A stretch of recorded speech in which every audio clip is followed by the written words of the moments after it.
because who are the people who were with Pastor Mackenzie? I had a small interview to understand with locals to understand what it is that happened. And they said, okay, you see, what happens is, I don't know whether any of you have gone to Shakahola to see, but you see, as you pass the road, as you go to Tsavo, you know, there's the road which is called the Salagate Road, Malindi Salagate Road. Yes. So when you leave the road, you drive in the interior.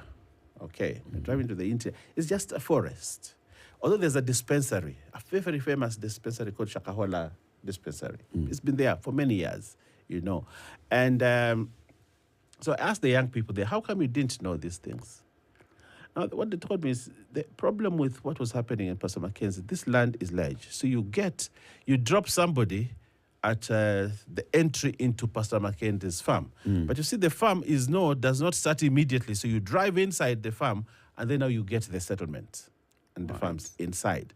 Now, why was it not easy to know what was happening? Because a lot of the people who came in were not locals. Okay. So you pick somebody, you're a boda rider, you pick somebody at the road. Unaenda wapi, naenda kwa Pastor Mackenzie. So you're dropped at the entry. So you are left there. So when you get in there, you never come out. And so you don't interact with the boda person. You don't interact with the boda people. And you know, they were not locals. Because if they were locals, people would have said, huyu mtu wangu alienda kwa Pastor Mackenzie. So people would have had the interest to go and say hi to their relatives inside. Or we are coming to see our relative inside, or the relative is coming out to go visit his relatives within the area. So everybody who came in to Pastor Mackenzie's got in and never left. You understand? So there was no interaction. They could only send people inside, but there are no people coming outside to report what was happening. And the boda people were also not allowed inside. By Mackenzie. So it was very easy to stay secretly within that forest without people really knowing what was happening. But there are certain things that were red flags which people ignored. In the story, I think there's a story about a chief who had given a death certificate. I don't know whether you remember that bit. Yes. A death certificate. Now, this death certificate, I think, was for somebody, I think, from Bungoma or something like that. Somebody that died, and the people were informed. His people were informed. And when they were informed, they came. Now, for them to get the body, they needed a death certificate. And they informed the chief. Area chief. The area chief. And the area chief actually gave a death certificate. But how he didn't supervise to know, was the body removed or was it buried there, is something that still, I think the chief has something to answer about that. And was it the only death certificate that he issued? At least we know about that one death certificate. And you see, if people die and there's no death certificate being given, there are no burial permits being given, you know, interestingly, if you look at, I had an opportunity to speak to one person whose children, you remember the first two kids who died? And that's how the story came out. This is an old man who had his family in Shanzu. Now, his son and his wife had moved there, and he had grandchildren. So the two girls died. And he was informed that his grandchildren had died. So he went there because you cannot bury your grandchildren where it's not their home, because they had gone there to farm. Those were farms, not a home. So he went to claim the bodies. So he insisted that the children, his grandchildren, need to be taken back to Shanzu for burial. But when he got there, they had already been buried. The day they died, they were buried the same day. So he said they must be exhumed so that I can go with them. They can go with my grandchildren for burial. But his son and his daughter-in-law refused. And that is how that thing came out. How did it come out? Because a local was involved. Yes, a local was involved. But if you look at a lot of the people who died there, they are from upcountry.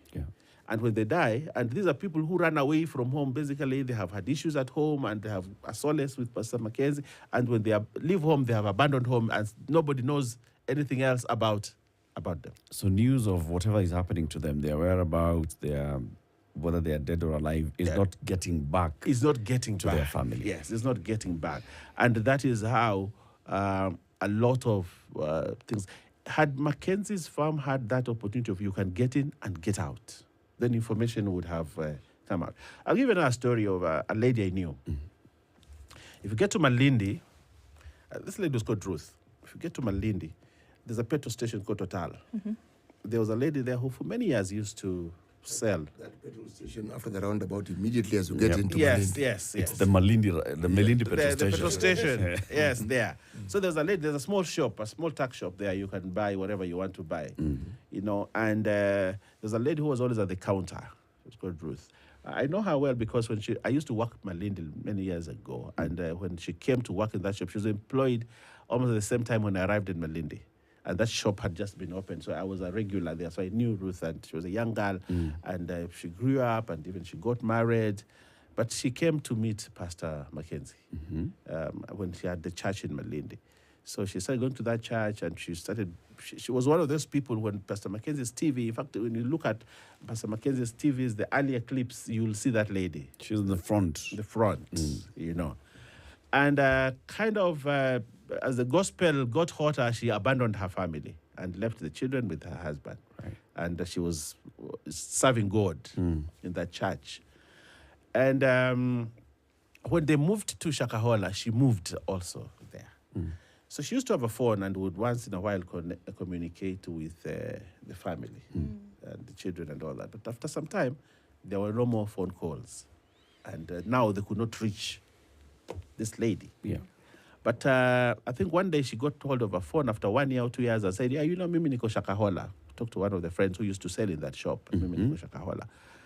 And that was the last phone call.